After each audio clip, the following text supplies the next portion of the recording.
Welcome to Trento Vision, where bad ideas get pulverized and the truth will set you free.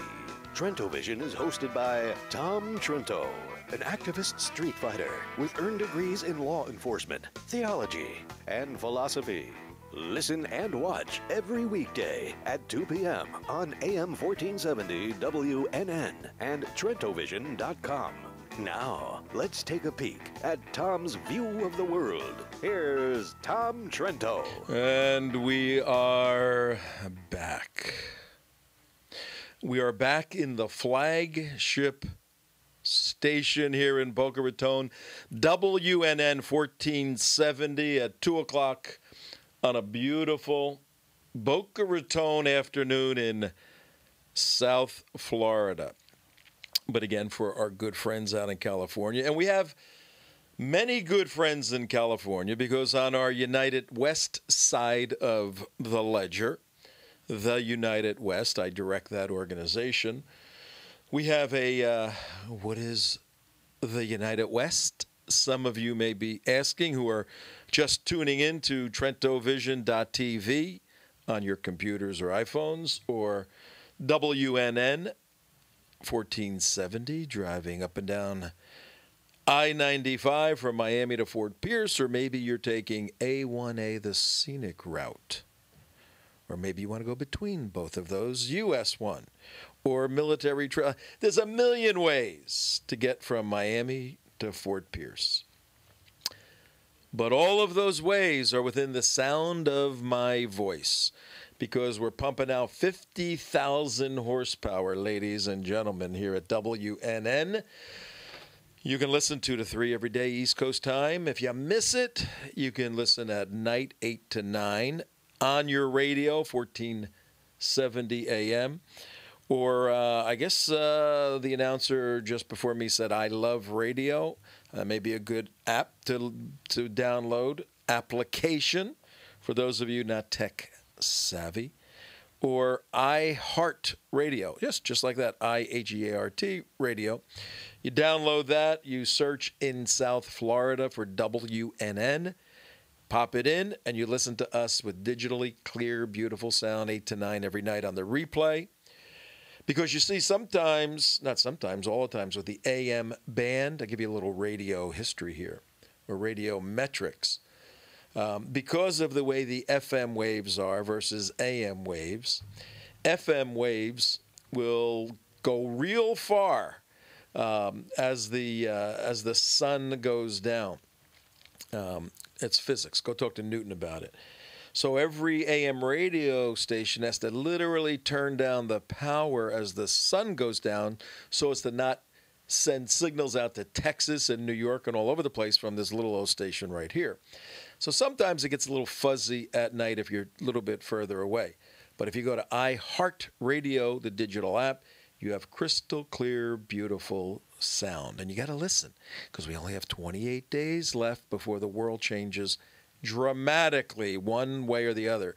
Because if Mitt Romney wins, which we are predicting, particularly here in Florida, in fact, it's so definite now that David Paleologos, you ever hear that name before? I had an opportunity to study the Greek language when I was in school, and can actually read Koine Greek, biblical Greek, translate it, all of that stuff. Logos for all of you out there. Logos is the word, and paleo means caveman, basically. David, the word of the caveman, David Paleologos. He is a big-time pollster. He runs the Suffolk Polling Institute. I believe that's the name. Let me get the exact name for you, because this is pretty phenomenal what he has done. He runs an organization. David Paleologos runs an organization called Suffolk. He's the pollster for Suffolk University. And he quit, ladies and gentlemen. He's out of here. He's gone. He's 86 the joint. He left Florida. David Paleologos, a very highly respected, very effective pollster, has blown out of Virginia, Florida, and North Carolina. And we're coming to you out of Florida. He said, it's done, folks. Romney wins. He said the trend, the negative numbers for President Obama, below 50%. He's scratching his way up to 50% whenever you're there. Extremely difficult for an incumbent to get reelected. On top of that, the October 3rd devastation. Debate station. The debate station of October 3rd of Mitt Romney by President Obama sealed the deal in the mind of a sophisticated pollster. And he said, I'm not polling in Florida anymore, North Carolina or Virginia. They are going red. They're for Romney. Every one of you Romney people out there should take that seriously. But don't let up, ladies and gentlemen. This guy who is occupying 1600 Pennsylvania Avenue is a phenomenal campaigner and a cutthroat politician. And his thugs, his Chicago thugs, they are thugs. I lived and went to school in Chicago during the Daley years. Thuggery better than my hometown of Newark, New Jersey. These guys are good and they're ruthless and they're cutthroat. They love power. They're such phonies. These Democrat leftists are such phonies. We're for the underdog. We're for the black man. We're for the underprivileged. We're for the poor. Give me a friggin' break. They want to accumulate, they being the Obama administration and his band of thugs, many of whom are from Chicago. They love and lust power because they don't live on principle. When you live on principle, when you live on unchanging, the Judeo-Christian worldview, unchanging principles of this is right and this is wrong, and if you do the opposite, then you're wrong or you're right, of course. When you don't live your life that way, you have to validate yourself.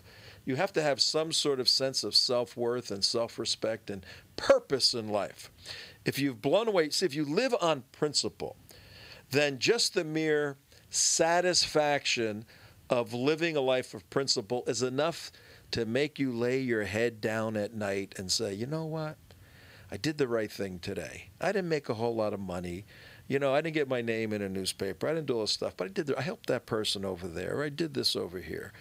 And you have a sense of self-worth and purpose and an identity about doing the right thing. And a lot of people connect that with a relationship with God. That's a whole nother story we can pursue someday. But right now, I'm laying out a philosophical void in the hearts and minds of Democrat leftists who have abandoned any sense of a personal relationship with God or any need, a la Saul Alinsky, any need for living an ethical life.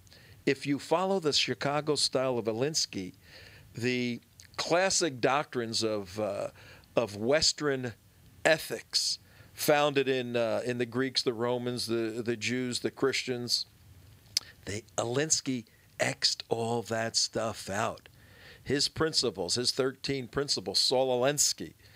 Now, Barack Obama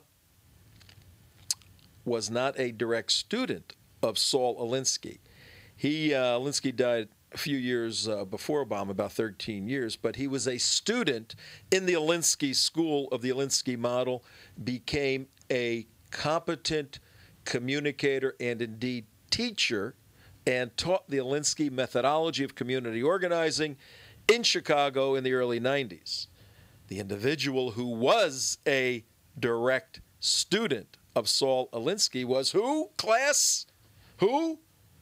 Hillary Clinton. Hillary Clinton studied under, in real life, Saul Alinsky.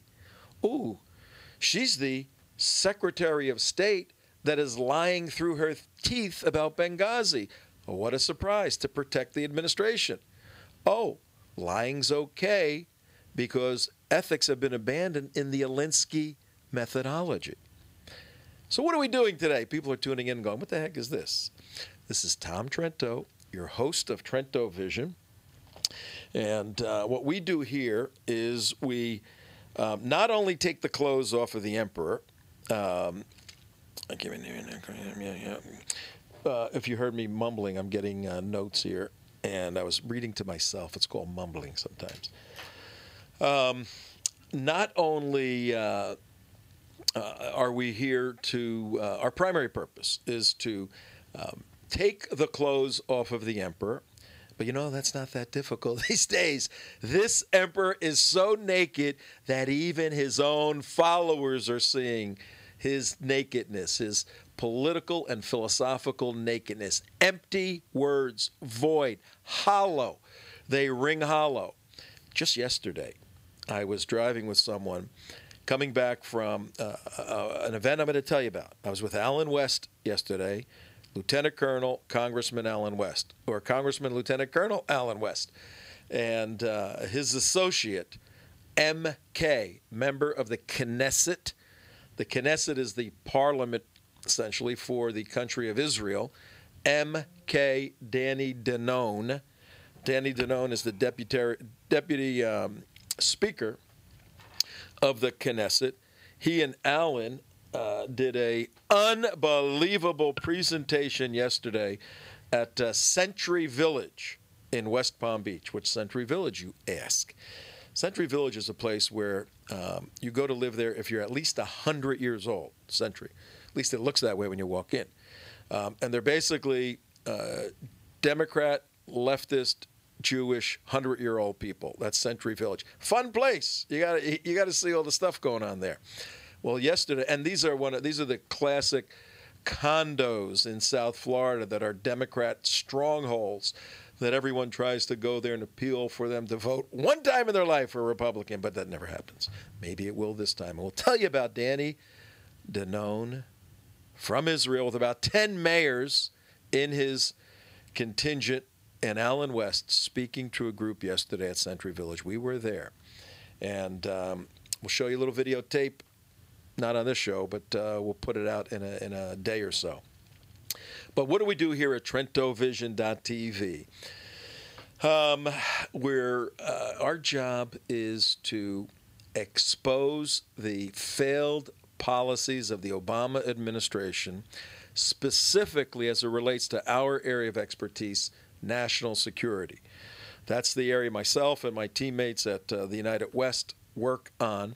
Trento Vision TV is our communication end to rattle the cage, if you will. And it's and our job now, typically, for those of you who are just tuning in, Tom Trento, your host on WNN 1470. If you're watching, it's TrentoVision.tv on the computer.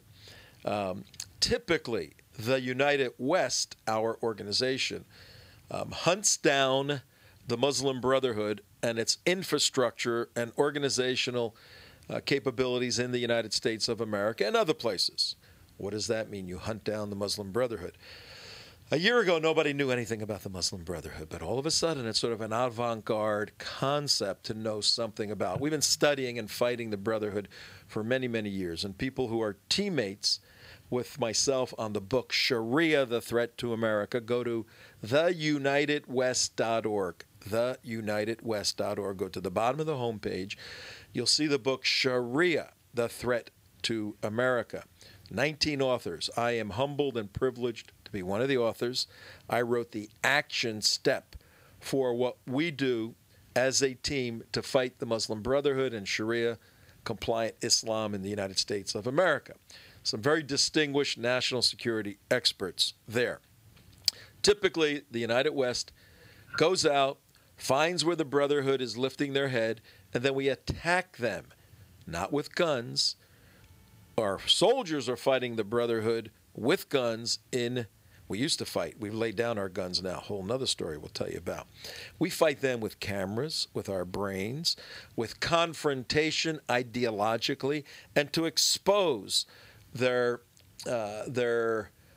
plan, as Glenn Beck so articulately produced a two-part series recently called The Project, to expose The Project, written in 1982, discovered in 1991.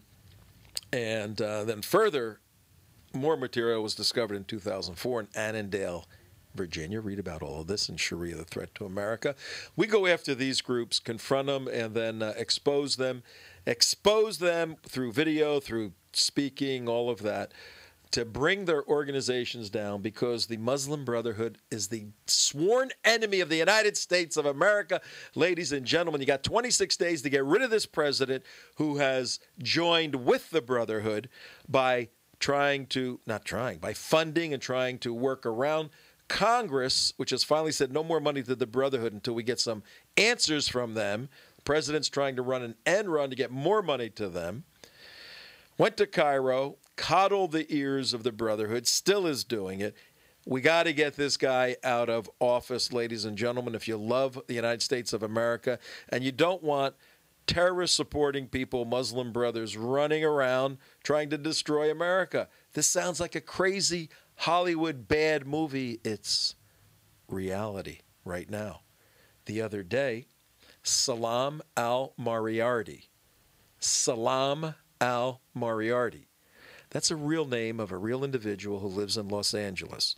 He started and runs a little organization called the Muslim Public Affairs Council. I had a run-in with Salam al-Moriarty 4 years ago this month, actually. What is that, you ask? Very simple. 4 years ago this month, I was involved in distributing 30 million copies of a phenomenal documentary called Obsession: Radical Islam's War Against the West. If you remember, a movie came out 2005, 2006, and, you know what? Let's do this. I asked somebody to call in at 2:15. He called in. He's a busy guy. The guy that you're going to hear in a couple of minutes has been a guest on our show. When we win in 26 days, and we find out in 27 days, I am going to, in 24 or 48 hours after that, run up to this guy and give him the biggest kiss on his forehead I possibly can, because this is one of the unheralded soldiers, one of the guys doing the grunt work day to day to day. We do flashy stuff. We're on the radio and this and all that stuff. We run around, make a lot of noise. But there are dedicated men and women behind the scenes, grinding it out every day, doing the necessary get out the vote work that wins elections. That's where elections are won. And the gentleman on hold, you know him if you've been following the show, is one of these guys running an operation to win. So why don't I bring on Scott? Scott Spages, my good friend. Are you there? I'm going to kiss you on your forehead. Is that okay? I suppose that'd be a good place. And I saw Obsession. It was great. Wasn't it? It was a great movie. And 4 years ago this month, actually, it was in September, I was involved in distributing 30 million copies. And on the front, Scott, of Obsession, we put Howard Gordon. If anybody knows Howard Gordon, he was the executive producer of that show back then, 24, very exciting show, where there were Muslim terrorists. There were, Scott, until what I'm going to tell you happened. And if you know who Howard Gordon is, he's also the producer right now of what? Of Homeland, that show on Showtime that the president likes about terrorism. Howard Gordon was the executive producer of 24 with Jack Bauer. When we put out 30 million copies, the left and the Muslims in this country went crazy. And Salam al-Moriarty, the head of Muslim Public Affairs Council, called together a press conference to condemn myself and the Clarion people and all the people involved in this. And they dragged out Howard Gordon. And Howard Gordon asked Clarion, who made the movie, to take his name off of the endorsement. He actually wrote an endorsement about the movie for us. And he thought it was so great. But Moriarty got to him and had him say publicly, I want my name. He demanded that his name was taken off of our 30 million copies. Well, we told him to go get lost. We're not taking the name off. It's there. It's staying there. Make all the noise you want. You Howard Gordon. You conceded to these people. And I used to watch 24 until then. And what happened is not only did they get him, they being the Muslim Brotherhood contingent organizations there, to demand his name be taken off Obsession Radical Islam's War Against the West, but they also told him no more Muslim terrorists on 24. And all of a sudden, you got these bizarre terrorists coming out of the Balkans or kind of Soviet-type people or a lot of white terrorists. And I said, that's it. This is the epitome of political correctness. I'm done with this guy. Well, Scott, before I ask you to tell everybody what you're doing, I'll complete the story here. Salam al-Moriarty, who heads Muslim Public Affairs Council, last week was asked by the United States State Department to go to Warsaw, Poland, and represent the United States in a conference trying to determine peace and free speech and all of these huge issues on a global scale. The United States sent one of the leading, Andy McCarthy wrote about it, I think, today. The United States Department of State and the administration selected a leading Muslim brother to represent our country in an international conference regarding speech and peace. That is near treasonous behavior, ladies and gentlemen, why we got to get rid of this president. But I know you're nonpartisan, Scott. Tell us what's going on this Saturday. Well, but there's a parallel. The parallel is just you're trying to educate the public in one set of circumstances about the threat of radical Islam. At Americans for Prosperity, we are simply trying to re-educate people as to the benefits of economic liberty, which is what made this country great. It's how we get the expression American exceptionalism, and that's what Americans for Prosperity is all about.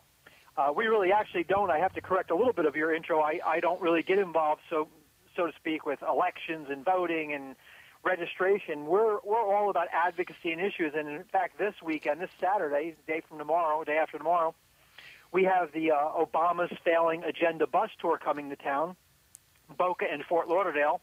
And Scott Rasmussen, the pollster, will be on the bus. A few other radio and conservative commentators will be on. Tony Katz, Rusty Humphreys, Scotty Hughes. We'll have the former mayors of Fort Lauderdale and Davie there as well, Jim Nagle and Tom Truex, a Republican and a Democrat. And we're all coming together with the same concerns, that the policies of this administration are not working. Wait. I got a question, Scott. Sure. Scott Rasmussen is a pollster, right? Correct. Now is probably the most well-respected one nationally right now. Yeah, he's doing great work. Is he partisan? Is he there taking a advocacy position against Obama? Well, I think he's there to tell us what the polls say and to tell us what the political landscape is. And okay. I think he would. I would say by his being there that he agrees with our assertion that the agenda of the Obama administration is failing, and that we have a president in office now, for example, who said that when he became president, he cut the deficit in half. Well, he's actually doubled the deficit, so he must have a numerator and a denominator problem. He's got the numbers reversed because he actually doubled the deficit. Unemployment has been consistently at 8% for 4 years now, and really we know that we lose the ability to count unemployment once somebody's gone beyond the the time period that they collect. So we really know that functionally unemployment is much higher, and then many people that actually even have jobs are just underemployed, and this is not a healthy economy. American for Prosperity is about everyone succeeding, not everybody becoming rich, but everyone succeeding. So if people want to come out and hear what we have to say and hear what Scott Rasmussen and others have to say, we've got two opportunities. One is in Boca Raton in the morning. The doors open at 9:30 a.m. It's at the Embassy Suites Boca Raton, which is 661 Northwest 53rd Street in Boca. The program starts at 10 a.m., but they'll want to get there at 9:30. In fact, they'll want to be there early because we have a band playing. The band is called The Voters. And what I can tell you about The Voters is they're a terrific band, and they have an even more terrific message. So that's going to be a fun event in the morning Program starts at 10 a.m. Get there by 9:30 at the latest. And that's free? Is that free, or is it like you got to pay it's something? Free. Everything's free. Free. You'll Wow. hear from all these people that we talked about: Scott Rasmussen, Tony Katz. I spent some time in Wisconsin with Tony Katz.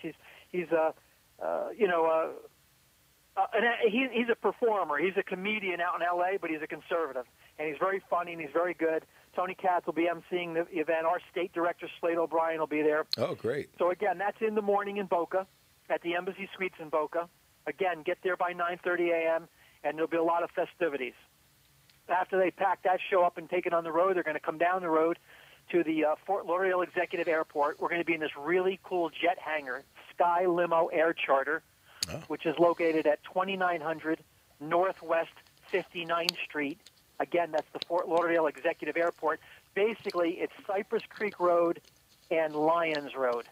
It's on the south side of Cypress Creek, a little bit east of Lyons. They'll see the signs. They'll see the people. At this event, we're going to have an amazing barbecue. I mean, third-pound hamburgers, juicy all-beef hot dogs, chicken, all the fixins, potato salad, coleslaw, and more. We're going to actually open the doors there at 1 o'clock because we're asking people to come out and help us make phone calls. We have a very sophisticated canvassing system that helps us to reach people that still don't know the issues, still aren't included in the issues. We have a very sophisticated way of factoring who those people are, and this is something we've been working on all year. So come on out at 1 o'clock, get something good to eat, make some calls with us. The voters are going to be playing at 2 p.m., so you can take some breaks and enjoy the music. And at 2:30 p.m., we're going to have our speakers.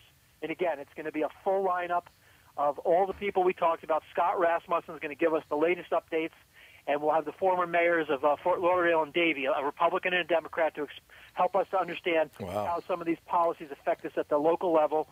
And it's just going to be a lot of fun. There's some really cool Learjets in there. If anybody's an aviation enthusiast, there's going to be some really cool jets that they can check out in there.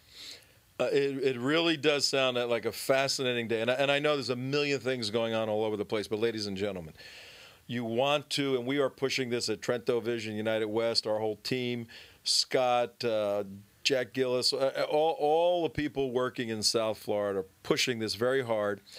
That you need to get off your donkeys. You need to get off your donkeys and put a couple of hours in.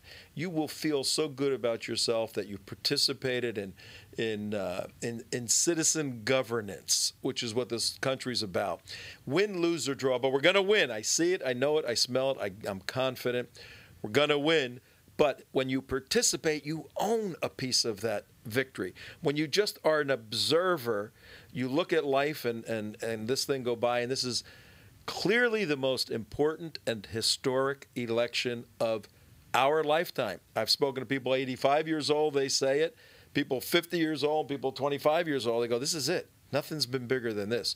So, Scott, give them a number they can reach you at because they may not have been able to take down all the detail. What's the quickest way for them to get you? With us, they get a T-shirt in the process. Not only do they feel good about it, but I didn't mention they get a T-shirt. They can call me at 786-566-1739, and I will direct them wherever they need to be directed. And, you have it right.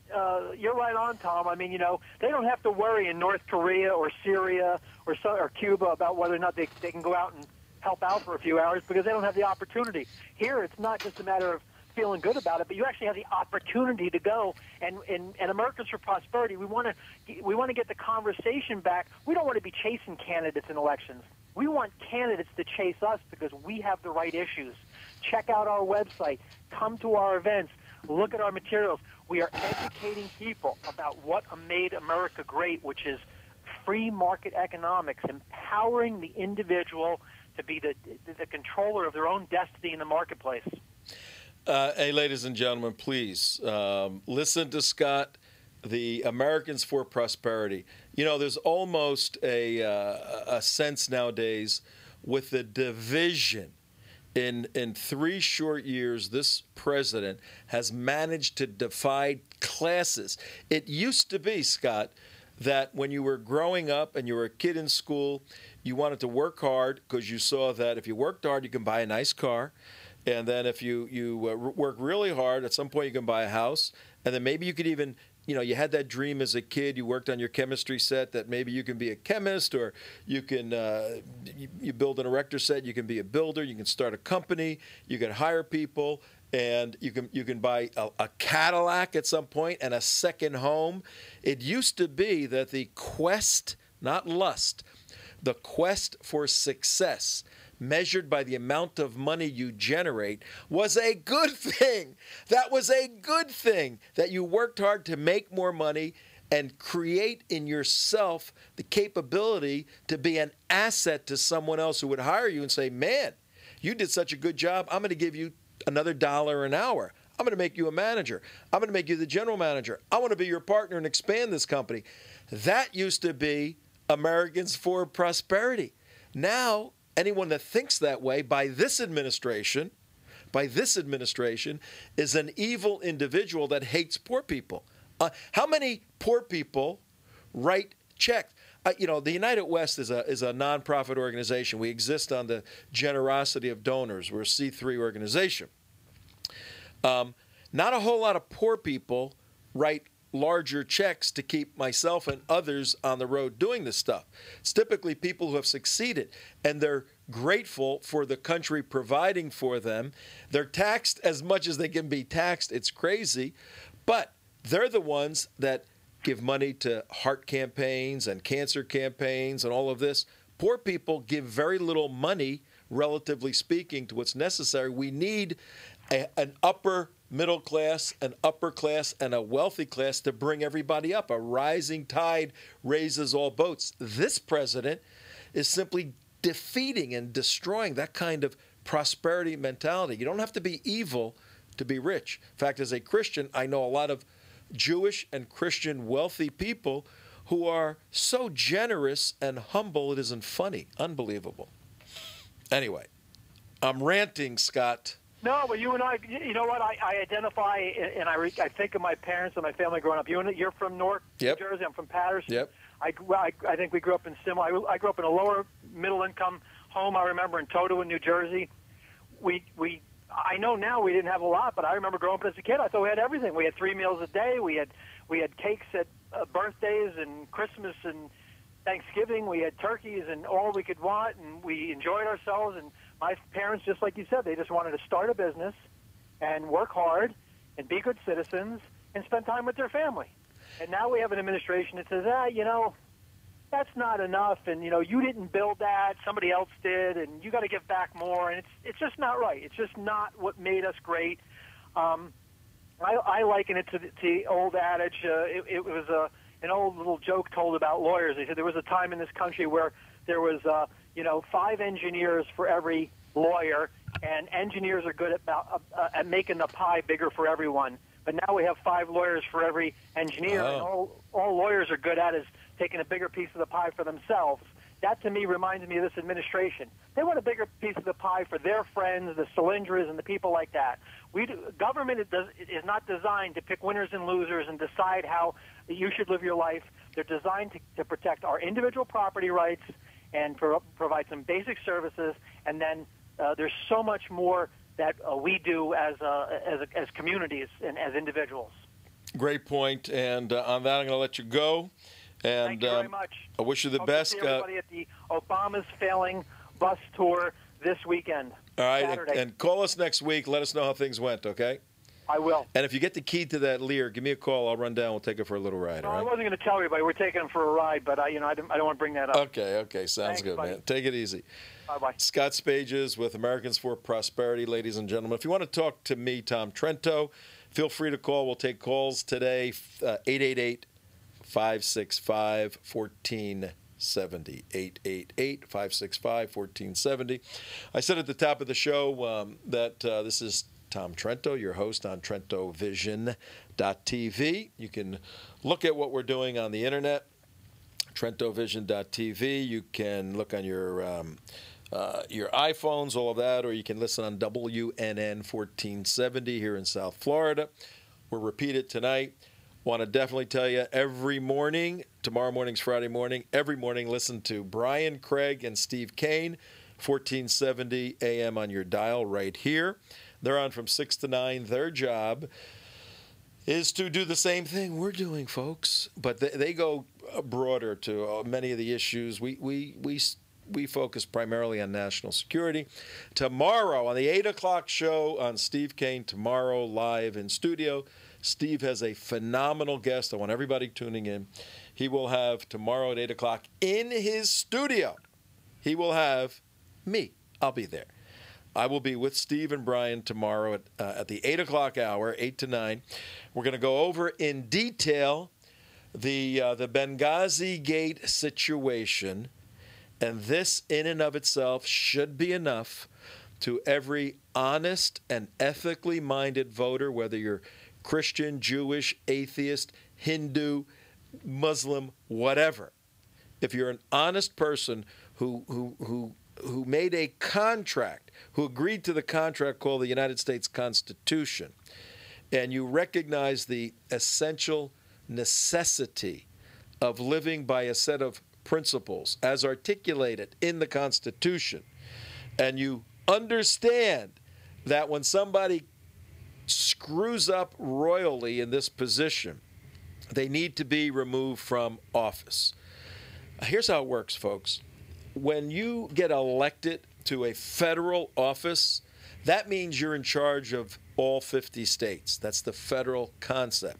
If you get elected as dog catcher of your city, that's your job, an elected position. I don't even know if they elect dog catchers or if you're just appointed or you just, whoever, whatever. As you increase in your level of success politically, you get more responsibility.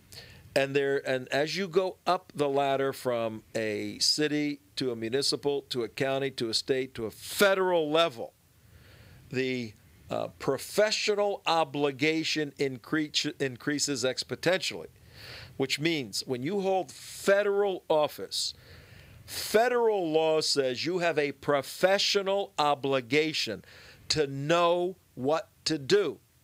It's similar to flying an airplane. You want to go get one of those little wooden airplanes and put it together and throw it. You don't need a whole lot of experience or a license, or there's no required federal obligation or federal responsibility on your part, or professional obligation. You throw a little airplane around. If you want to actually sit in an airplane and try to fly it, now you're put in a position where you can impact the lives of others, so there's minimal requirements and restrictions. You got to be a certain age, you got to be unimpaired, all of this to fly an airplane. If you want to fly commercially, there's a whole other set of rules. And as you increase in your responsibility flying an airplane, your professional obligation to perform at a particular level increases, or you violate the law as a pilot. If you want to be a commercial pilot flying people around, it again increases, and you have a professional obligation to perform at a certain level. It is no different in elected office. When you get elected to a federal office, you have what's called a professional obligation. It's written in statute. It's codified in U.S. federal law. The concept of professional obligation, which means you got to know how to fly the plane. You can't say, oh my God, that light came on in the 747. I had no idea what to do. I didn't know this was a terrorist attack. I thought the movie in California made this happen. You are not allowed at that level to make those kinds of rudimentary, amateurish errors. Just like the pilot is not allowed to make those kinds of mistakes if he flies an airplane at that level. Well, tomorrow, 8 to 9 hour, we're going to talk about the doctrine of professional obligation of the Secretary of State, of the Ambassador to the United Nations, of the President of the United States, and the discord between these elected officials who have a political agenda with 26 days left to go, and the intelligence community, which is pissed, to say the least, at the administration. The administration has been trying to pawn off Benghazi, the consulate in Libya, where 4 Americans are dead. Yeah, Osama bin Laden is dead. So says this president. But so are 4 Americans in Libya. And those responsible for the preconditions in a battlefield scenario on the 11th anniversary of 9/11 with 13 already attempted attacks, with intelligence, with requests for more strength, security strength. Those responsible, just like that pilot who can't figure out what the instruments mean, when he lands, he is either arrested or his license is taken away.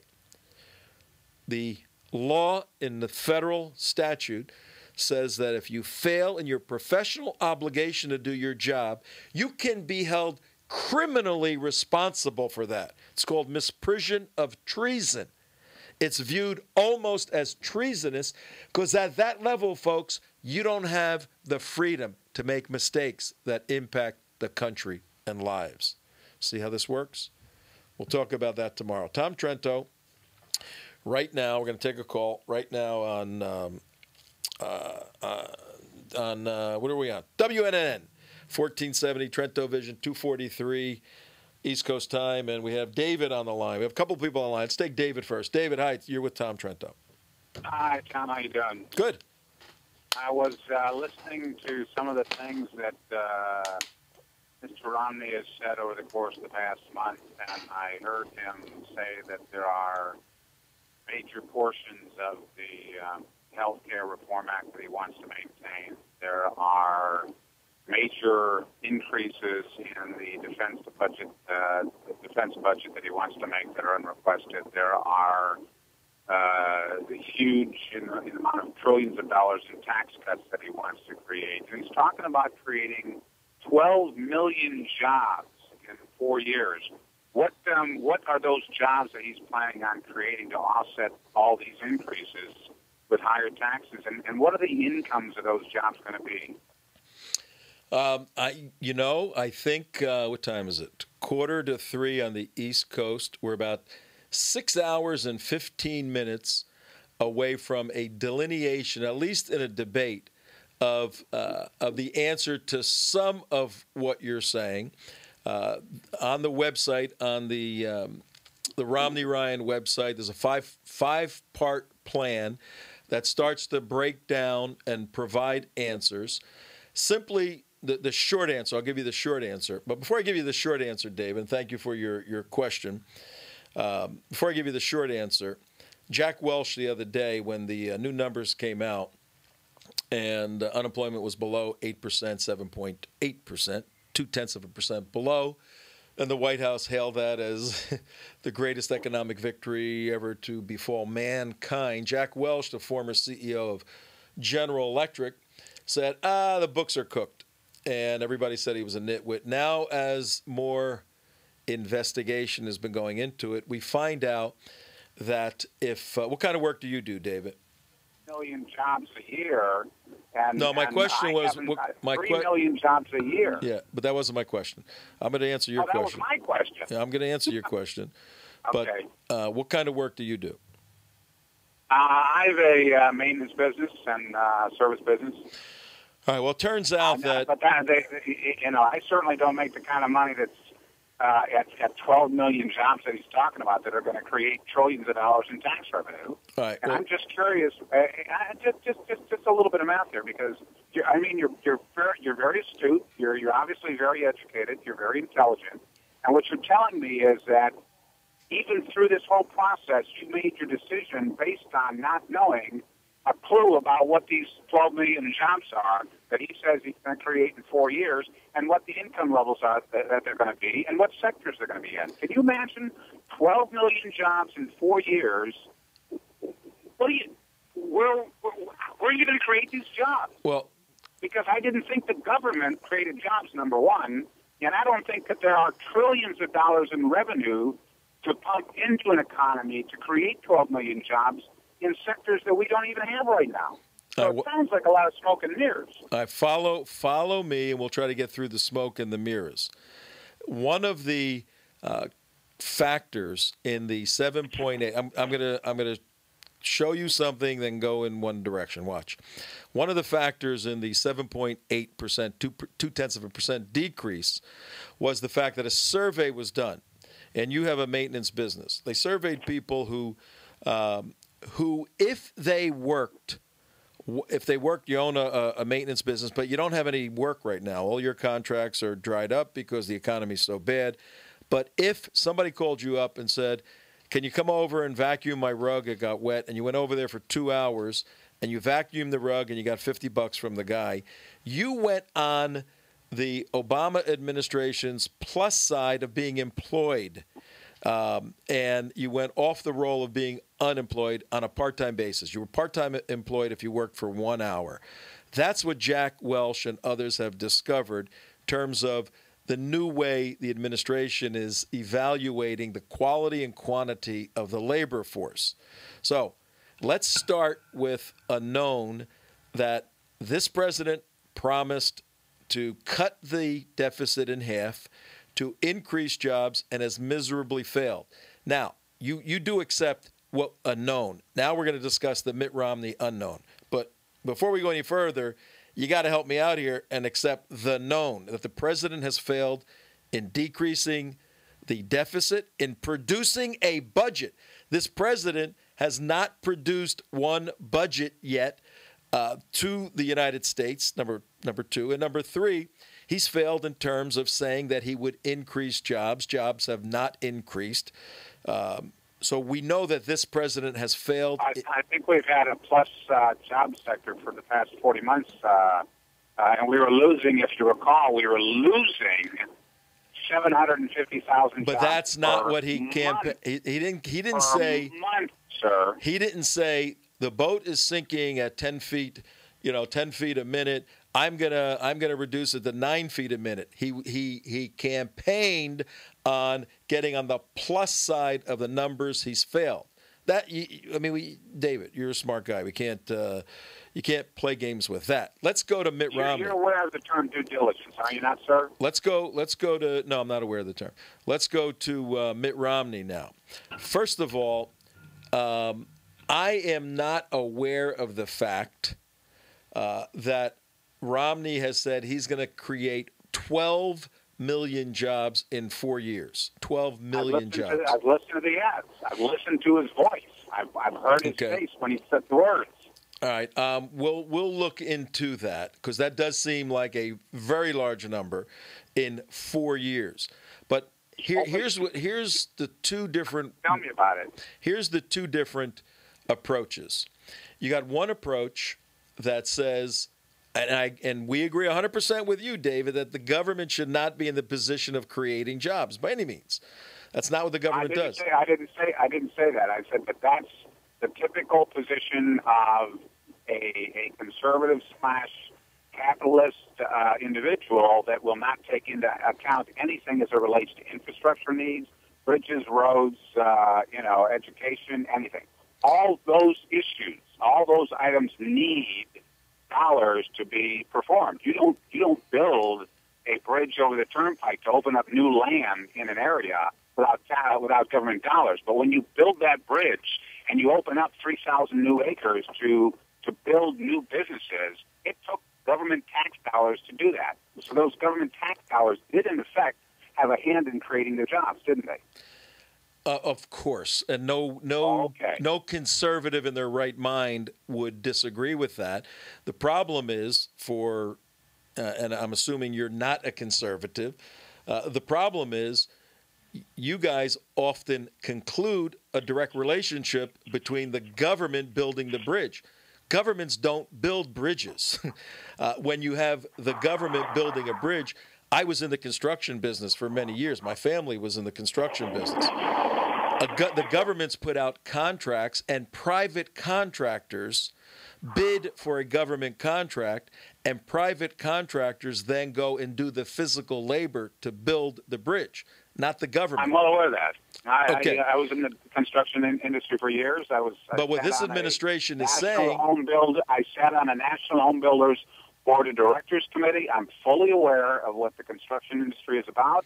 I'm fully aware of the private-public partnership. let me ask you this. Because I'm running out of time. I'm running out of time, and I want you to stay on with me here for a minute. Let me ask you this, just as an economic principle. Do you think more jobs can be created? I'm not even going to get into the details. Let me ask you flat out. In the next 4 years, do you think more jobs can be created? And by saying created, I mean the impediments to work and the enhancements to work come together. Do you think more jobs can be created by President Obama's same policies that he's had for 4 years, or do you think more can be created by Mitt Romney's? More. Forget about the billions and trillions of jobs and all that. Which president, which individual do you think has better policies in 4 years to enable more people to get back to work? I think that we are less likely to have a disaster economy situation in the job creation arena in the next 4 years if we maintain the policies that we've been heading on in this direction. I'm a believer at this stage, and I believed that in the past when Ronald Reagan was running. You got a horse in midstream, and sometimes you don't want to switch horses. And when Reagan was president, I was a believer in staying on the horse. When Clinton was in office, I was a believer in staying on the horse. When Bush was in office, quite frankly, I wasn't, because we had such a problem with the Iraqi conflict being entirely out of bounds and entirely unwarranted. We are in the process of a recovery, anemic, certainly. Let me ask you this. There's been no cooperation with the Republican Congress with this president for several years now. They had total, quote, control, unquote, for 133 days. That was it. They had filibuster-proof power for 133 days. Outside of that, they've had Mitch McConnell, who has said whatever it takes to bring this man down and make him a one-term president, at any cost, they'll do. Well, that's what we've seen. We've seen no cooperation inside the Beltway because of political interests trying to prevent an improved economy and an improved business environment. You're hitting the talking points very, very well. I'm running out of time here, and I want you to call back tomorrow, next week, whenever. Yeah, stay in touch, because I think honestly, I appreciate you sticking with me, because most guys in your position, and I've seen them, including Steve, hung up on me a long time ago. So I got to give you props. No. I think you're winnable. That's why. I'm listening to what you're saying, and you did change horses midstream because you were not happy with President Bush. So shows you can do it. I would leave you with this thought. If the horse that you don't want to change midstream was running toward the cliff, would you say, I need to change his horse? Would you jump off of the horse, or would you go over the cliff with the horse? Don't answer that. You can answer it on the next show. I think you're smart enough. I think I know what your answer is, but I'm going to keep the audience in suspense because I got to go right now. David, thanks for calling. You're with Tom Trento. Ladies and gentlemen, look, we're open-minded. We'll talk about anything here, and we'll engage on a reasonable level. But David's so wrong it isn't funny, but we'll talk about that next time when he's on the phone. And I want to hear why the Iraqi war was bad, why it was bad to get rid of Saddam Hussein and liberate 25 million Muslims with the blood and treasure of Americans, why that was wrong. Hindsight, the way we left it, the way this president has completely abandoned the American mission there, I almost would have to agree with David that because of the way Iraq was left, we should not have gotten into it. But the precedent for getting in weapons of mass destruction has already been proven to be true. And that's the kind of work that we do and we're involved in. All right. Well, we got people on hold, but the ticky clock is ticking away. And thank you for calling, folks. I can't bring you on right now. But I wanted to get David on. Look, all you people that disagree with us, I'm not going to beat you up. I'm not going to bite your head off or anything. We're going to have a nice discussion. If you hang in long enough, I guarantee you I'll persuade you to my way of thinking, or at least create a difficult situation for you to continue to think like a leftist. Mitt Romney's policies on an economic motif are going to be infinitely better. You saw it in the debate. The professor schooling the kid who never came to class. Ladies and gentlemen, Tom Trento here in Trento Vision on a beautiful October 11, almost the top of the hour in Boca Raton, Florida, saying goodbye from TrentoVision.tv, WNN 1470. We'll see you tomorrow. I'll be on Steve Kane, 8 o'clock tomorrow morning. Listen there, 1470. Then 2 o'clock tomorrow afternoon. Take care. Have a wonderful afternoon.